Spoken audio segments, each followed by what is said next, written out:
నల్గొండ జిల్లా చిట్యాల మండల శివారు జియో బంక్ సమీపంలో విజయవాడ హైదరాబాద్ ప్రధాన రహదారిపై ప్రమాదవశాత్తు టాటా బోల్ట్ కారు కాలిపోయింది.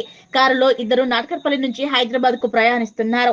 వెంటనే పోగలను మంటలను గుర్తించి ప్రమాదం నుంచి కారులో ఉన్న ఇద్దరు దిగి పక్కకు వెళ్లారు. భారీ వర్షంలో ఫైర్ ఇంజిన్ తో మంటలను ఆర్పిన కారు పూర్తిగా కాలిపోయింది.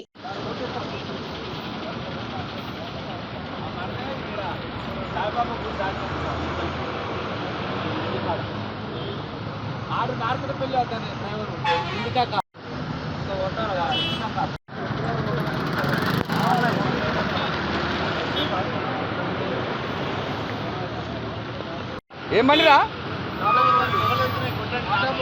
టాటా బోల్ట్.